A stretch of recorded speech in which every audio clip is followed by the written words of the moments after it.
तो बच्चों हमारा थर्ड लाइव सेशन चल रहा है सैंपल पेपर सोल्व करने का, मतलब हम तीसरा सैंपल पेपर सोल्व कर रहे हैं। और उससे पहले एक सेशन लाइव क्लास का हमारा हो चुका है, जिसमें हमने क्या करी थी, आपके डाउट सेशन रखे थे। उसके अलावा 12 लेक्चर्स अवेलेबल है, जिसमें पार्टनरशिप की तीनों बुक की सारे टॉपिक्स मैंने कवर कराए हुए हैं। तो बड़े ही शानदार तरीके से हमारा ये कोर्स आगे बढ़ रहा है और इसमें हम काफी बढ़िया तरीके से चीजों को सोल्व कर रहे हैं। तो हमारे सैंपल पेपर का क्वेश्चन नंबर नेक्स्ट है ये, जिसमें हमारे पास लिखा हुआ है पी क्यू आर। यहां से शुरू होता है ये। पी क्यू आर तीन पार्टनर है, तीनों का प्रॉफिट शेयरिंग रेशियो 2:1 है। उन्होंने एडमिट, थोड़ा सा छोटा दिख रहा हो तो थोड़ा स्क्रीन को बड़ा कर लेना। दे एडमिटेड एल, इन्होंने एक नया पार्टनर बिजनेस में ज्वाइन करा दिया 1/5 शेयर के लिए। ठीक है, बहुत बढ़िया, आने दो। L was given a guarantee, जो नया पार्टनर आया इसको गारंटी दी गई, उसका प्रॉफिट 1 लाख रुपीज हुआ करेगा। मतलब जो नए पार्टनर को लेकर आ रहे हो अपने साथ, तेरा प्रॉफिट 1 लाख से कम नहीं होने देंगे, गारंटी दे रहे हैं। अब ये गारंटी कौन दे रहा है ये चेक कर लेते हैं। अगर कुछ ना लिखा होगा तो तीनों पार्टनर गारंटी देंगे, और लिखा होगा तो जिसका नाम लिखा होगा वो गारंटी देगा। कहते हैं एनी डेफिशिएंसी, अगर कोई भी कमी आती है गारंटी में, L will be born by Q.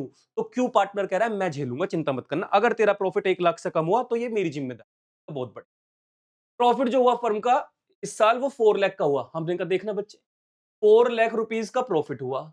तुम नए पार्टनर को कितने शेयर के लिए ले आए हो? 1/5 शेयर के लिए। तो उसको जो भी प्रॉफिट होगा उसमें से 1/5 शेयर जाएगा। 5 8 जा 40, इसका मतलब उसको 80,000 रुपीज जाएंगे। आपने कितने रुपए का वादा किया था? 1 लाख। अब 1 लाख का वादा करके सिर्फ उस खाते में 80,000 ही जा रहे हैं, इसका मतलब 20,000 रुपीज की डेफिशिएंसी हो गई, जिसको आपको झेलना पड़ेगा, आपको झिलवाना पड़ेगा। और इसको झेलने के लिए किसने बोला था? क्यू ने। तो हम क्यू के अकाउंट से 80,000 रुपीज निकालेंगे। तो हम इसका आंसर लगाएंगे ए, 80,000 रुपीज। बहुत सारे बच्चों ने ए ऑप्शन लगाया है इसमें। ए ए ए यस बोल रहा है, ए पार्थ भी बोल रहा है, ए प्रांजल बोल रहा है, ए उसके अलावा निपुण भी बोल रहा है। चलो, आपने ए बोला है, जो जो बोल रहे हैं ठीक है। बस एक बच्चे का गलत है, जिसने 20,000 आंसर बोला है। 20 नहीं होगा बच्चे, 20,000 rupees the amount of deficiency borne by Q. अच्छा, sorry sorry sorry sorry sorry. हाँ हाँ हाँ, जिसने ये बोला है सबका गलत है। 20,000 डेफिशिएंसी जो बॉन्ड करेगा क्यों, वो कितना होगा? 20,000। तो हम पार्थ का थैंक यू करना चाहते हैं भाई। पार्थ बहुत बढ़िया। 80,000 कहने का मतलब है 80 उसके हिस्से में आया। 4 लाख में से 1/5 के हिसाब से 4 लाख का 1/5 80।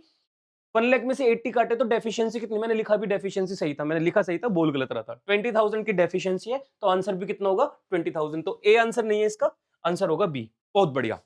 लाइव सेशन में इसलिए मजा आता है क्योंकि जब कभी कई बार होता है ना, टीचर तो सोच कुछ और रहा था, मतलब ठीक रहा होता है, लेकिन कई बार बोलते वक्त कैलकुलेशन करते वक्त गलत कर देता है। लाइव ऑडियंस जो होती है बिल्कुल सही करवा देती है चीजों को। चलिए ठीक है। के बाद फिर से बोर्ड एग्जाम में हिंदी में भी आता है। आपको हिंदी वाला पोर्शन, अगर आपने हिंदी में ली हुई है तो हिंदी में पढ़ेंगे आप ये वाला पोर्शन, वरना तो हम कौन सा पोर्शन पढ़ेंगे? इंग्लिश वाला पोर्शन पढ़ने वाले हैं। तो इंग्लिश वाले इसकी मैं पीपीटी, सॉरी पीडीएफ आपको अवेलेबल करा दूंगा। क्या कहते हैं, जहाँ पे सारे डॉक्यूमेंट्स की पीडीएफ पड़ी है ना, मतलब जहाँ सारे डॉक्यूमेंट सारे लेक्चर्स की पीडीएफ अवेलेबल है, वहीं पे ये वाली पीडीएफ भी अवेलेबल हो जाएगी आप। नेक्स्ट क्वेश्चन लिखा हुआ है, एक कंपनी, और थोड़ा सा इसको बड़ा कर देते हैं। एक company issued 4,000 equity share of 10 each, payable as under. ठीक है जी, कैसे कैसे पे कर रहे हैं? एप्लीकेशन पे 3, अलॉटमेंट पे 2, फर्स्ट कॉल पे 4, फाइनल कॉल पे 1। बहुत बढ़िया। एप्लीकेशन रिसीव हुई 10,000 शेयर्स की, 10,000 शेयर की एप्लीकेशन आई। अब बच्चे सुनना जरा मेरी बात को बहुत ध्यान से। आपने 4,000 शेयर इशू किए, आपके पास एप्लीकेशन 10,000 की आ गई, और कहते हैं सबको प्रोराटा कर दिया। अब आप मुझे बताओ, 10,000 शेयर मांगने आए थे लोग, आपने सिर्फ 4,000 शेयर ही दिए। इसका मतलब 6,000 शेयर वालों ने एक्स्ट्रा पैसा दे दिया। और एप्लीकेशन कितने रुपए की थी? 3। का मतलब आपने सामने वाले लोगों से 18,000 रुपए एडवांस में पकड़ लिए। इसका मतलब ये होता है। ठीक है, अब आप लोगों ने आंसर लगाना भी शुरू कर दिया है। चलो ठीक है। तो आपके पास 18,000 रुपए एडवांस है। अब आप मुझे बताओ, अगली इंस्टॉलमेंट जब होगी तो वो अलॉटमेंट होगी। अलॉटमेंट मनी कितने रुपए की है? 2। और आपने कितने शेयर इशू किए उनको? 4,000। आपने अगर हमारी लेक्चर्स देख रखे तो उसमें हमने बताया है एप्लीकेशन पे 10,000 आएंगे, उसके अलावा 10,000 का फिर कोई रोल नहीं होता एप्लीकेशन के बाद। अब जितनी भी इंस्टॉलमेंट होती है सब पे 4,000 से मल्टीप्लाई होती है। अब आप मुझे बताओ, 4,000 की 2 रुपए में मल्टीप्लाई करके अलॉटमेंट पे 4 2 जा 8, आप कितने रुपए मांगोगे अलॉटमेंट पे? 8,000। तो जितने भी शेयर होल्डर है की तुरंत चिल्ला चिल्ला के पता है क्या कहेंगे? हमने तुम्हें 18,000 रुपीज एक्स्ट्रा दे रखे हैं। हम कहेंगे कैसे? कहेंगे तो हम तुमसे 10,000 शेयर मांगने आए थे, तुमने सिर्फ 4,000 शेयर दिए। तुमने हमारे 6,000 शेयर का जो पैसा लिया था वो तो वापस किया ही नहीं था, तुमने तो कहा था प्रोराटा। तुमने जैसी प्रोराटा बोला, इसका मतलब होता है कि सारा पैसा अगली बार लगेगा। और अगली बार का कॉल को अलॉटमेंट मनी बोलते हैं, क्योंकि एप्लीकेशन की अगली कॉल अलॉटमेंट है यहाँ। तो जब तुम 4000 शेयर ही हमें दे रहे हो तो 4 टू 8 8000 रुपीज मांग रहे हो, हमने तुम्हें 18000 दे रखे, तो तुम किस मुंह से पैसा मांग रहे हो? तुम्हारे मुंह से आवाज आ कैसे गई? हमने कहा अरे ओ सॉरी सॉरी, 18000 में से 8000 तुम्हारे काट देते हैं, अभी भी तुम्हारे 10,000 रुपए हम पे एडवांस बच रहे हैं, तो इसका मतलब अलॉटमेंट पे हम तुमसे कोई भी पैसा नहीं मांगेंगे। फिर फर्स्ट कॉल पर चलते हैं। फर्स्ट कॉल 4 रुपए की है, 4 4 जा 16, हम 16000 रुपीज मांगेंगे। तो वो कहेंगे तुम 16000 कैसे मांग सकते हो, हमारे तो 10,000 रुपए तुम पे अभी और भी पड़े हैं। तो 16,000 में से 10,000 माइनस करेंगे तो 6,000 रुपए। मैंने कहा चलो लाओ 6,000 रुपए दे दो। अगर वो देंगे ये पैसा तो 6,000 रुपए कैश मिलेगा। कौन सी कॉल पर? फर्स्ट एंड फाइनल कॉल पर। आप कहोगे सर ये 10,000 बच रहे वापस नहीं करने, हाँ वापस कर देंगे अगर क्वेश्चन में कुछ ऐसा अभी इन्फॉर्मेशन हमने आगे पढ़ी नहीं। अगर क्वेश्चन कहता अलॉटमेंट तक एडवांस रखना, बाकी का वापस कर देना, तो वापस कर देते। कुछ भी नहीं बोलता तो भी वापस कर देते। क्वेश्चन कहता कॉल तक एडजस्ट करना, तो कॉल पे रखते। फिर कुछ ऐसी सिचुएशंस बनती हैं, वो हमने सिखा रखा है तुम्हें। चलो इस क्वेश्चन में पढ़ते हैं क्या हुआ। Allotment was paid on pro rata, ठीक है। How much amount will be amount received in cash on allotment पे कितना पैसा मिलेगा? अलॉटमेंट पे क्या एक भी रुपया आएगा? क्योंकि 18,000 रुपए एडवांस पड़े थे, 8,000 मांगेंगे, वे कहेंगे हम नहीं दे रहे, हम नहीं दे रहे, हमने तो 18,000 दे रखे हैं, तो कोई भी पैसा रिसीव नहीं होगा। तो इसका आंसर होगा नील। तो इसका आंसर नील है। नील का मतलब बी।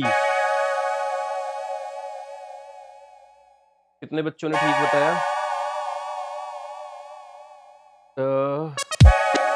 एक मैंने बोला एक गलत, 8,000 गलत, गलत, गलत। पार्थ का ही ठीक जा रहा भाई, पार्थ तक कर दे रहा मुझे। इतने ठीक मैं कर रहा हूं उतनी पार्थ ठीक कर रहा हूं। चलो बहुत बढ़िया, अगले क्वेश्चन पर चलते हैं। समझ में आ गया ना कैसे हुआ ये? ठीक। लो जी, जीवन लिमिटेड फॉरफिटेड और फिर नीचे क्वेश्चन। तो पहले ऊपर वाला क्वेश्चन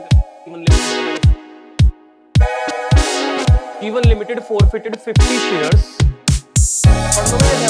जीवन limited forfeited 50 shares hundred each on which allotment money 30% including premium. अब 10 रुपए का प्रीमियम, मतलब ये जो 100 शेयर है इसमें भी 10 रुपए का प्रीमियम होगा। तो 100 प्लस 10, इसका मतलब असली में शेयर 110 रुपए का है।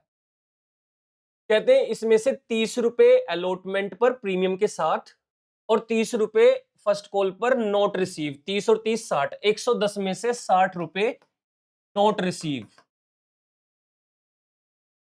और कहते हैं 20 रुपीज फाइनल कॉल पे नोट येट मेड, 20 रुपए मांगे ही नहीं। अब 110 में से 20 रुपए नोट कॉल्ड, तो 6 7 8, 8 और 3 11, तो 30 रुपए रिसीव। 30 रुपए रिसीव हो, सीधा सीधा सा ये केस बना। टोटल 110 का शेयर था, 60 रुपए मिले नहीं, 20 रुपए मांगे नहीं। मांगे नहीं मतलब नॉट कॉल्ड, तो मतलब कॉल्ड अप अगर देखें तो इसका कितना निकल कर आएगा 90। क्यों सर 110 में से 60 मिले नहीं, 30 मिल गए होंगे और 20 मांगे नहीं। जो मांगे नहीं अगर उसे हटा दूं 110 में से, 110 में से 20 काट दो, नॉट येट कॉल्ड मतलब कंपनी ने अभी तक मांगे ही नहीं, मेड ही नहीं किए। तो जो मेड नहीं होते वो हट जाते हैं। कहते हैं 110 में से 20 रुपए साइड कर दो, इसको रिजर्व कैपिटल भी बोलते हैं। आपके एग्जामिनर प्रैक्टिकल में पूछ सकता है। तो 20 रुपए अगर मैं हटा दूं, 110 में से 20 हटा दूं तो 90 बचे। तो इसका मतलब बच्चे 90 में से 60 मिल गए और 60 नहीं मिले, नोट रिसीव, और 30 रुपए मिल गए होंगे। अब जो मिल जाते हैं वो फोर फीचर, और जो नहीं मिलता वो कॉल इन एरियर। अब देखते हैं क्वेश्चन क्या करवाना चाहता है हमसे। के बाद क्वेश्चन कहता है not yet made amount credited to share forfeiture. Forfeiture account में कितना पैसा डालूं? फोर फीचर में डलता है वो पैसा जो मिल जाता है। टोटल 110 शेयर थे, 110 रुपए का एक शेयर था, उसमें से 20 रुपए मैंने मांगे नहीं, 20 को हटा दिया तो 90 बचते हैं। 90 में से 30 अलॉटमेंट पर और 30 फर्स्ट कॉल पर नोट रिसीव। अगर नहीं मिले तो 90 में से 60 नहीं मिले तो 30 मिल गए होंगे। 30 मिल गए होंगे। शेयर कितने हैं? 50, तो 50 इंटू 30, 50 शेयर, 30 रुपए मिले, 1500 रुपए मैंने जब्त कर लिए होंगे। फोर फीचर का मतलब होता है जो पैसा मिला जिसको मैं जब्त कर लेता हूं। तो फोर फीचर में जाएगा डी आंसर 1500 रुपए। आगे बढ़ते हैं, दोनों में से एक ट्राई करेंगे, जो भी आप कह दोगे उसको ट्राई करवा दूंगा। ठीक है, आपका जो मन करे वो ट्राई करवा लो मुझसे, कमेंट में लिख दो। ये दो क्वेश्चन है, इंटरेस्ट पेएबल ऑन ऐसे करके कैलकुलेटेड है कि ये है कि है। इन दोनों में से जो भी क्वेश्चन कराना है आप ऑप्शन ई लिख दो। आप लिख दो, अगर फर्स्ट वाला कराना है तो लिखो एक, दूसरे वाला कराना है तो लिखो दो। कमेंट में बताओ कौन सा वाला कराऊं। वैसे मैं मुझसे पूछोगे तो मैं तो एक ये वाला कराता, लेकिन अगर आप में से कोई चाहता है कि सर नहीं ये वाला करा दो तो मैं ये वाला करा दूं। जो भी कहोगे वो करा दूंगा, मुझे कोई दिक्कत नहीं है। चेक कर लो, 1 कराऊं या 2 कराऊं। 1 या 2, जो पहले आंसर लिख देगा वो वाला कराऊंगा। सबने लिख दिया 2, एक साथ बहुत सारों ने 2 2 लिख दिया। चलो ठीक है, तो सेकंड वाला ट्राई करेंगे। सेकंड वाला ट्राई कर लेते हैं, फर्स्ट वाली थियरी तो उसको भी बोलते हुए निकल जाऊंगा फिर मैं। Interest payable on debenture is calculated. तो इंटरेस्ट जो डिबेंचर पे जो इंटरेस्ट है उसको पे करना है, उसको कैलकुलेट करते हैं किस प्राइस पे, तो उसको बोलते हैं हम फेस वैल्यू पर। जब भी डिबेंचर के ऊपर इंटरेस्ट कैलकुलेट किया जाता है वो फेस वैल्यू पे किया जाता है, और फेस वैल्यू का दूसरा नाम नॉमिनल वैल्यू भी होता है। तो ध्यान रखना, इंटरेस्ट डिबेंचर पे जो कैलकुलेट किया जाता है तो वो फेस वैल्यू पे किया जाता है, और फेस वैल्यू को नॉमिनल वैल्यू भी बोलते हैं, दोनों का मतलब एक ही होता है। क्लियर? चलो, मेन अब ये वाला क्वेश्चन करना है सर हमें। एक कंपनी है जिसने 15 लाख के इश्यू किए 9% वाले डिबेंचर। अब ये 9% इंटरेस्ट रेट होता है और 10% डिस्काउंट पर। डिस्काउंट का मतलब एक तरीके का मेरा नुकसान होता है, लॉस बोलते हैं, discount on issue of debenture लिखते हैं इश्यू करते वक्त, डिबेंचर वाले लेक्चर में सिखाया। कहते हैं रिडीमेबल एनुअल ड्रॉइंग 3 लाख, हर साल 3-3 लाख रुपए के हिसाब से उसको रिडीम किया जाएगा। ये करते रहना, कोई दिक्कत नहीं। 31 मार्च 24 को सिक्योरिटी प्रीमियम में 60,000 रुपीज पड़ा है। हमने ये सीखा है कि अगर हम डिबेंचर को इश्यू करते हैं डिस्काउंट पर या रिडीम करते हैं प्रीमियम पे तो हमें लॉस हो जाता है। उस लॉस को ईयर एंड पे हमें राइट ऑफ करना होता है, और जब भी हम लॉस को, डिस्काउंट को राइट ऑफ कर रहे होते हैं तो हमें सिक्योरिटी प्रीमियम रिजर्व का यूज करना होता है, अगर है हमारे पास। और अगर सिक्योरिटी प्रीमियम रिजर्व नहीं है तो फिर हम उसको statement of profit and loss में ट्रांसफर कर देते हैं, statement of profit and loss से राइट ऑफ करते हैं। अब इस क्वेश्चन में देखा जाए तो 15 लाख रुपीस की डिबेंचर है, 10% का डिस्काउंट है। 15 लाख का 10% 1,50,000 होता है। ये टोटल 1.5 लाख रुपए का नुकसान हुआ डिबेंचर इशू करते वक्त। 15 लाख की चीज मैंने 10% डिस्काउंट पे बेची, तो इसका मतलब मैंने 1.5 लाख रुपए के डिस्काउंट पे 1,50,000 के नुकसान पे बेची। अब इस 1,50,000 रुपए के नुकसान को मुझे राइट ऑफ करना है, तो मैं ढूंढूंगा क्या मेरे पास एसपीआर सिक्योरिटी प्रीमियम रिजर्व है। तो कहते हैं हाँ तुम्हारे पास सिक्योरिटी प्रीमियम रिजर्व 60,000 है। मैंने 1.5 लाख में से 1,50,000 60,000 तो एसपीआर से सेट ऑफ हो जाएगी। तो अभी भी कितने रुपए बच रहे हैं जो मुझे यूज करने हैं? 90। तो इसके लिए मुझे statement of P and L का सहारा लेना पड़ेगा। सीधी सी बात है। अब क्वेश्चन को पढ़ते हैं। कहते हैं बताओ अमाउंट जो कि statement of profit and loss में जाएगा। हमने कहा 90,000, तो इसका आंसर कितना हो गया? डी। तो सेकंड का आंसर हो गया डी। डी डी डी, सबने डी बता दिया। चलो, आपने बोला कि ये वाला करो और आपने इसका आंसर भी बता दिया। Very clever. आगे बढ़ते हैं। मजा आ रहा है भाई, ऐसे ही क्वेश्चन आने चाहिए जैसे सॉल्यूशन करने में जिसका मजा आए। लो जी, नेक्स्ट क्वेश्चन देखो। ऐसा बड़ा कर लेते हैं इसको, फिर उसके बाद इसको सोल्व करते हैं। और तो हिंदी में दिखेगा भी और समझ में भी आएगा।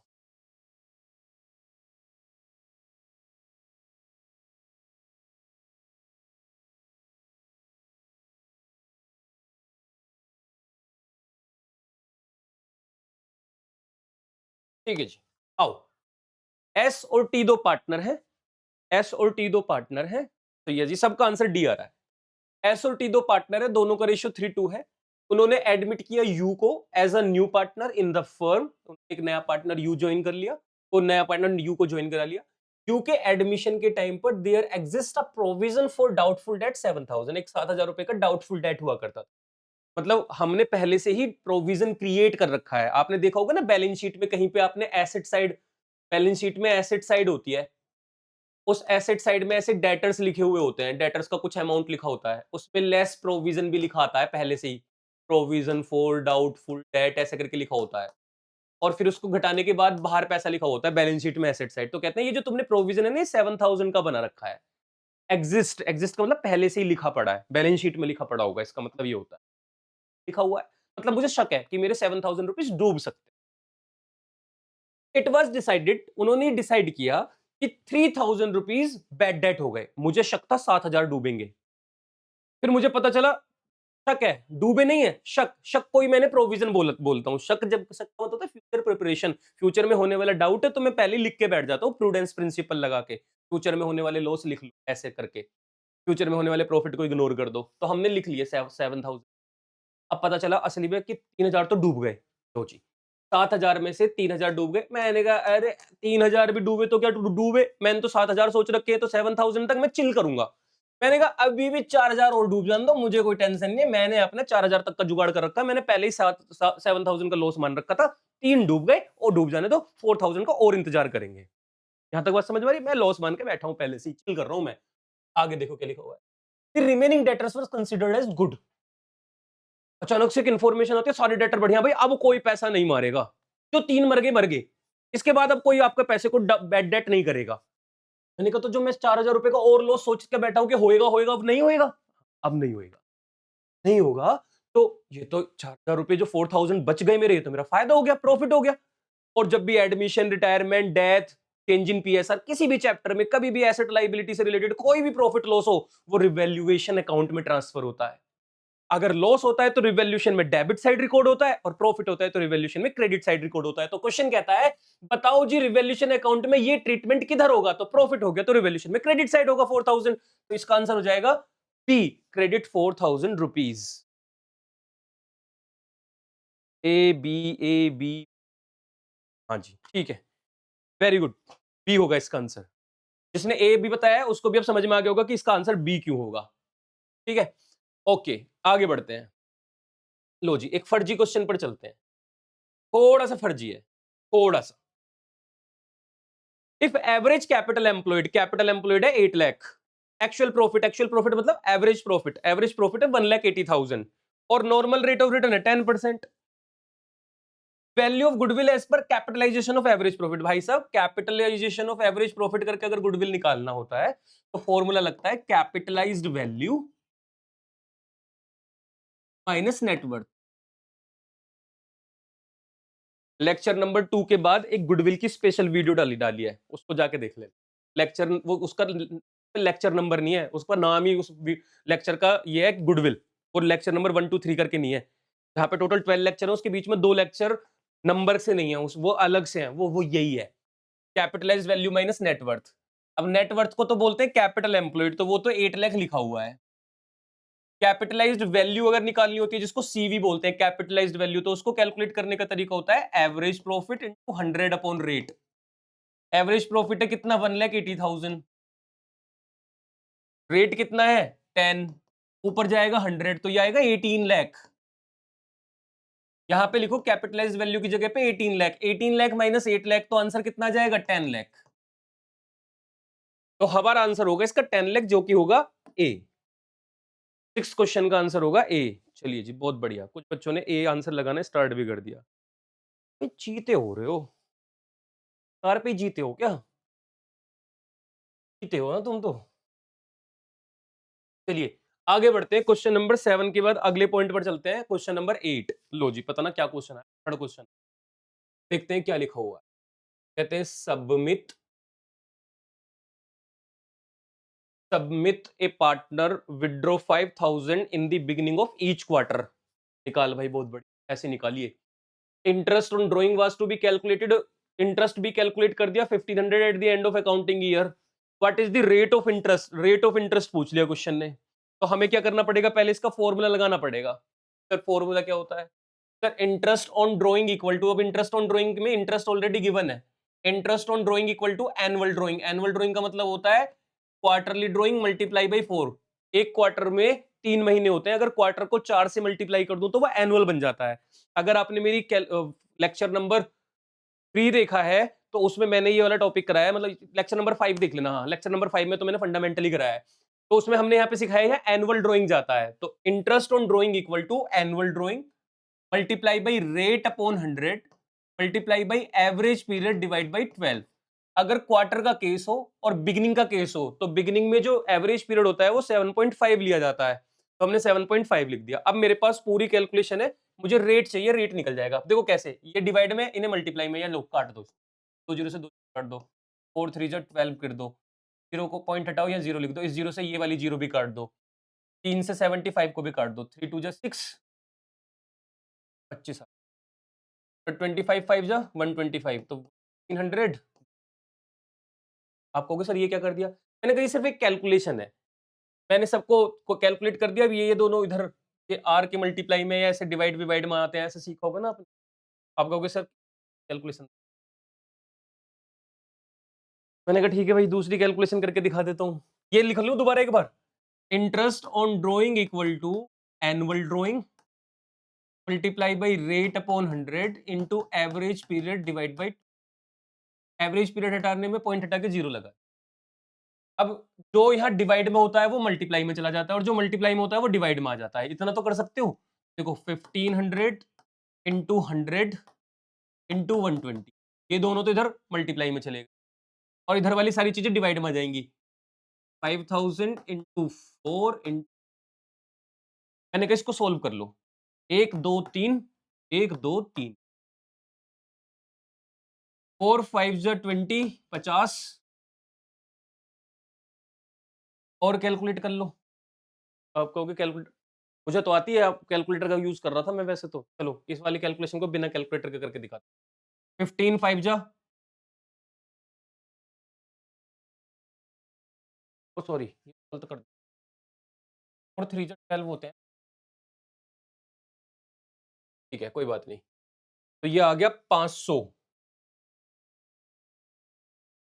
थोड़ा सा टग्गी कैलकुलेशन, बहुत से बच्चों ने कर भी दिया। ठीक है भाई, मेरी अटक गई थोड़ी कैलकुलेशन, कोई बात ना है, हो जा कर है। तो मैं एक बार दोबारा से ले जा रहा हूँ। 1500 इंटू में ले जा रहा हूँ 100, पर 1500 इसमें मल्टीप्लाई में ये वाले 100 गए, मल्टीप्लाई में ये वाले 120 गए। अब इसको डिवाइड कर दो 5000, फिर ये डिवाइड में आएगा 4, फिर डिवाइड में आएगा 75, ये आ रहा है 12। तो इसका आंसर आएगा 12%। 12 12 12 12 12%, 12, ये रहा आंसर होगा इसका डी। 12% इसका आंसर निकल कर आएगा। इसके लिए मैंने क्या किया है बच्चे, ये वाली कैलकुलेशन करके देखिए, क्योंकि कैलकुलेशन करनी जरूरी थी।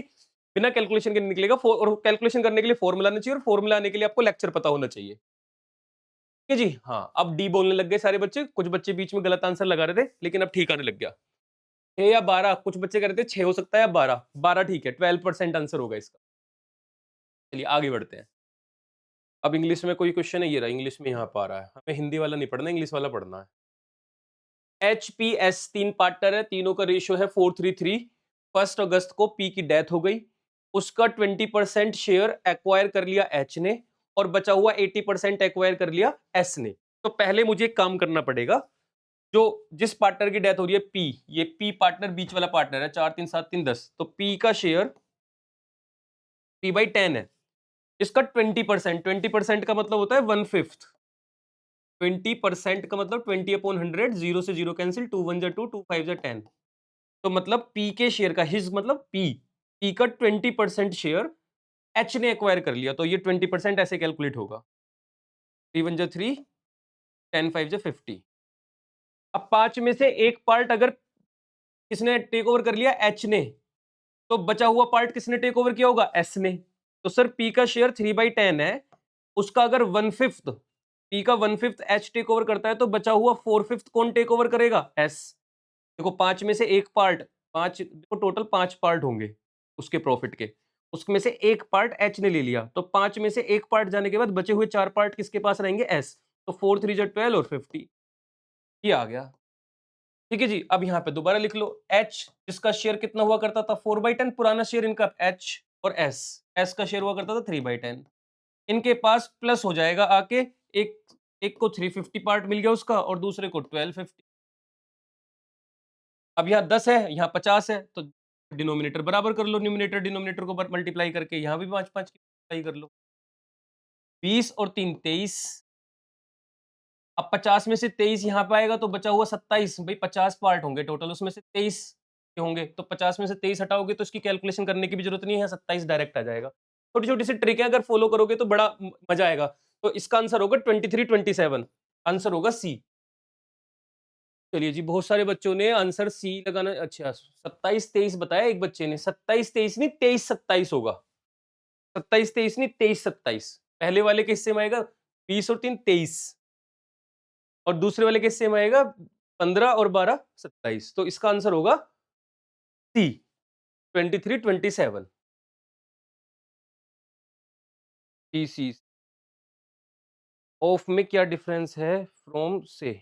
ऑफ का मतलब होता है मल्टीप्लाई करना। ऑफ जब भी आएगा क्या कहते हैं, जब भी अकाउंट, उसमें अकाउंट्स में रेशियो की कैलकुलेशन करते वक्त ऑफ लिखा होगा, तो आप मल्टीप्लाई करेंगे, और मल्टीप्लाई करके मतलब हमें एक अमाउंट मिलेगा, उस अमाउंट को फिर हम माइनस या प्लस करते हैं। वो डिपेंड करता है कि क्वेश्चन ने हमें किस तरीके से लिखा है। फ्रॉम का मतलब होता है डायरेक्ट माइनस करना। फ्रॉम का मतलब वो मल्टीप्लाई करके जो आता है वो निकल चुका है, मल्टीप्लाई ऑलरेडी क्वेश्चन कर चुका है, हमें उससे आगे का स्टेप फॉलो करना है। फ्रॉम में माइनस किया जाता है डायरेक्ट, ऑफ वाले में पहले मल्टीप्लाई फिर माइनस किया जाता है, ठीक है। और हिज शेयर सर, राइट ना, ऑफ हिज शेयर, हाँ हाँ हाँ, ऑफ हिज, बिल्कुल ऑफ हिज वाली बात होती है। पाई में ये तो एक्वायर बाई का मतलब है एच एक्वायर कर रहा है, लेकिन कितना 20% है, परसेंट का मतलब फिर से ऑफ ही हो गया ना। हिज और परसेंट का मतलब ऑफ, उसके शेयर का 20%, तो ये इसलिए मल्टीप्लाई वाला पॉइंट था, ऑफ लिखा है, मतलब एक तरीके से ऑफ है, बाई में मत जाओ। बाई का मतलब देखा है एच के द्वारा टेक ओवर किया जाएगा, लेकिन तो शेयर में से अगर शेयर के आगे लिखा होता फ्रॉम, तो फिर हम उसको डायरेक्ट माइनस करते। अब तो ये हिज लिखा हुआ है, तो ऑफ हिज का मतलब ये मल्टीप्लाई वाला केस है। आगे बढ़ते हैं। नेक्स्ट पॉइंट में हमारे पास क्वेश्चन आ गया, ये रहा ऊपर है, ठंडा क्वेश्चन है ये, और वाला है। अच्छा, इसी का ऑप्शनल है ये, इसको मैं छोड़ रहा हूँ, इसको आप होमवर्क में ट्राई कर लेना। मैं आ जाता हूँ सीधा अगले वाले क्वेश्चन पे, जो कि बेहतरीन धड़ाकेदार क्वेश्चन आ गया है मेरे पास, एक तकड़ा तकड़ा क्वेश्चन है ऑन द डे। इस टाइप का क्वेश्चन इस बार आपको बोर्ड एग्जाम में देखने के लिए मिल सकता है, जिसमें डायरेक्ट रियलाइजेशन अकाउंट नहीं बनाना होता, रियलाइजेशन अकाउंट से पहले एक रफ मेमोरेंडम बैलेंस शीट बनानी पड़ती है। इस टाइप का क्वेश्चन आपको देखने के लिए मिल सकता है, तो ध्यान से सुनना है इस वाले क्वेश्चन। ओके पार्थ, देखो जी, on the day of dissolution of the firm Jain brothers, dissolution हो रहा था फर्म का, जैन ब्रदर्स के पास capital 1,50,000, external liability 35, cash balance था 8,000 और पी एंड एल का डेबिट बैलेंस मतलब लॉस था 7,000।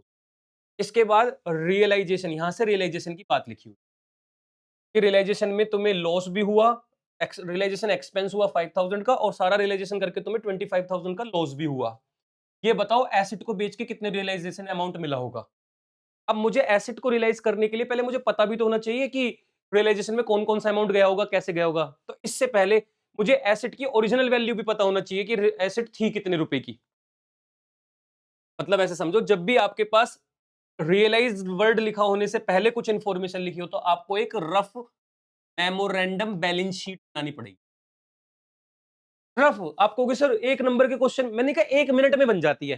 देखो कैसे, मेरे दिमाग में बैलेंस शीट है, मुझे पता है इधर की तरफ एसेट, इधर की तरफ लाइबिलिटी होती है। अब देखो क्या क्या लिखा हुआ है, कैपिटल इधर की तरफ लिखी जाती है। मैं कोई प्रॉपर थोड़ी बनाऊंगा, मैं तो रफ में कर रहा हूँ ये वाले काम। 1.5 लाख लाइबिलिटी आती है, कैश बैलेंस इधर आता है, 8,000 रुपए लिख दिया, 8,000। प्रॉफिट एंड लॉस का डेबिट बैलेंस, ये भी लॉस डेबिट साइड आता है, 15 हो गया। अब यहाँ पे खत्म हो गया, तो मैंने कहा 1,50,000 और 3 1,85,000 इधर का टोटल है। 1,85,000 में से 15,000 माइनस कर देता हूँ, ये बचा 1,70,000। ये मेरी नॉर्मल एसेट थी, जो मेरे पास रियलाइज कराने के लिए थी। सर इसके बाद आपने एक रियलाइजेशन अकाउंट बनाया होगा, इसको भी दिमाग में रफ बना लो। सर ये जो एसेट होगी इधर ट्रांसफर हुई होगी, ना कैश ट्रांसफर होता रियलाइजेशन में, ना लॉस ट्रांसफर होता। इधर से एक्सटर्नल लाइबिलिटी ट्रांसफर हुई होगी। सर अब देखो ना, बताना क्या क्या लिखा है। मैंने कहा देखो बेटा, रियलाइजेशन एक्सपेंस हुआ था 5, रियलाइजेशन एक्सपेंस इधर लिखा जाता है, डेबिट साइड में टू कैश के नाम से होता है।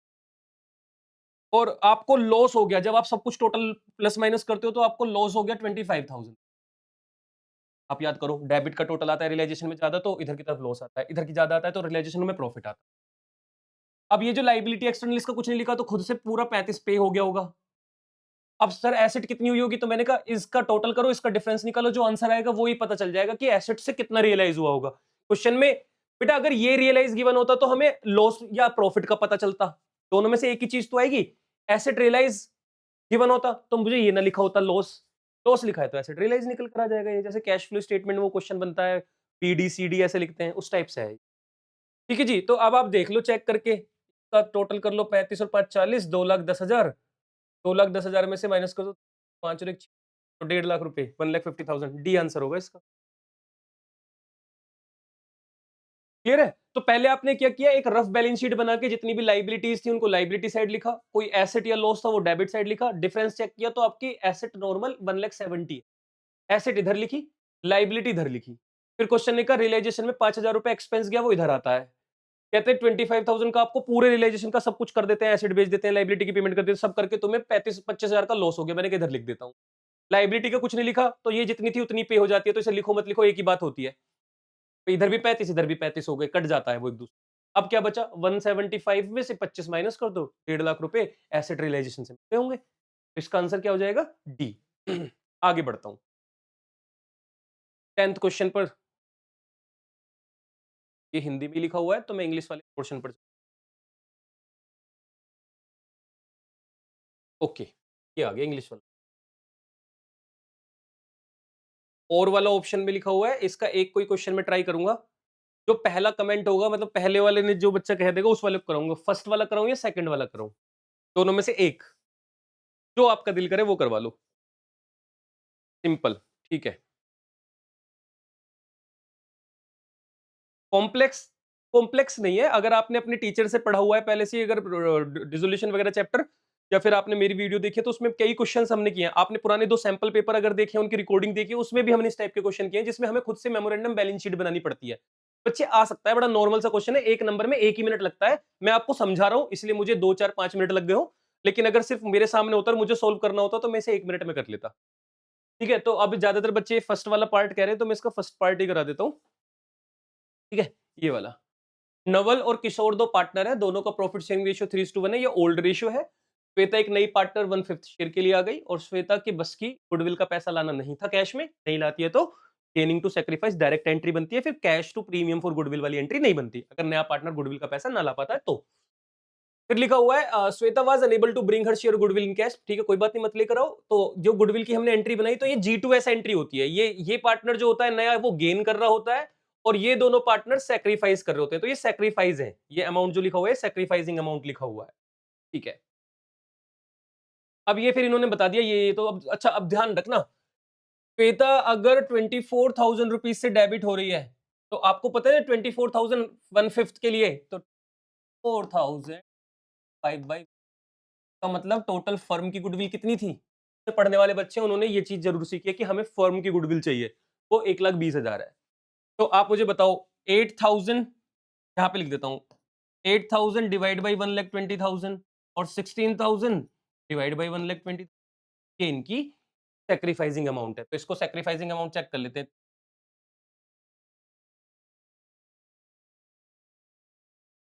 8 1 जा 8, 8 5 जा 40, 1/15 और 8 2 जा और फिर 1/15, 2/15 कौन सा रेशियो आ गया?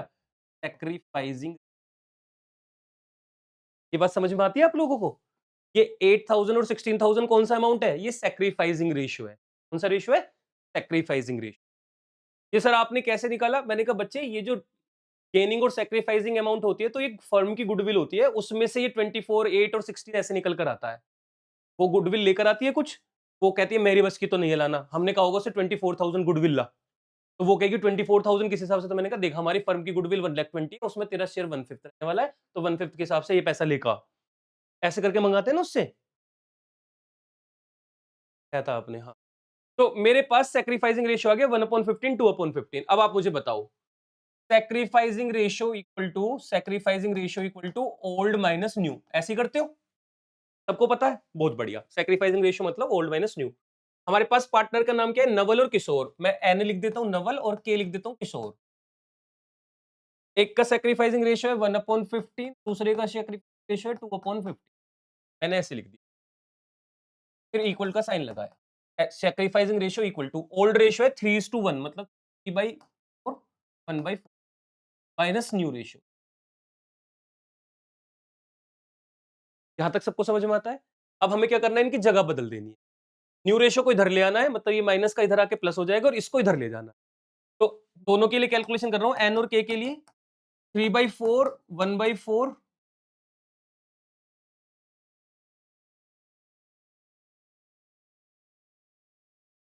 हाँ जी, ये मतलब मान के चलना 3/4 1/4 इधर ही लिखा है, ये इधर की तरफ पहुंच गया -1/50 -2/50 और यहाँ पे जो आंसर निकलेगा वो न्यू रेशियो निकल कर आएगा। यहाँ पे न्यू रेशियो की आंसर की कैलकुलेशन, तो जो भी अब आंसर आएगा वो न्यू रेशियो निकल कर आएगा। यहाँ पे 4 है, यहाँ पे 15 है, बड़ी नाइंसाफी है। डिनोमिनेटर बराबर होने चाहिए। भाई डिनोमिनेटर बराबर करते हैं, इसका डिनोमिनेटर बराबर करो। यहाँ पे 15 है, 4 तो एक काम करते हैं, 15 के टेबल में 3 4 जा 6, 4 4 की मल्टी, यहाँ पे 15 की मल्टीप्लाई कर दो, यहाँ 4 की मल्टी, यहाँ 4 की मल्टीप्लाई कर दो, यहाँ 15, 15 3 जा 45, 45 माइनस 4, 41 अपॉन, देखना कहीं पे 41 लिखा हुआ है, ये आंसर होगा। आप कहोगे सर आगे की कैल, मैंने कहा क्यों करूँ, एक नंबर का क्वेश्चन है, मुझे कोई ये थोड़ी करके दिखाना, ये तो मैं रफ में कर रहा हूँ। 21 7 12 हाँ, यही आएगा। अरे 21 7 12 भाई कौन से क्वेश्चन का आंसर बताया है 20 भाई? भाई, भाई ये आंसर बता दिया तुमने, किसका बता दिया? 21 की जगह 41 है वो। हाँ, ठीक है 41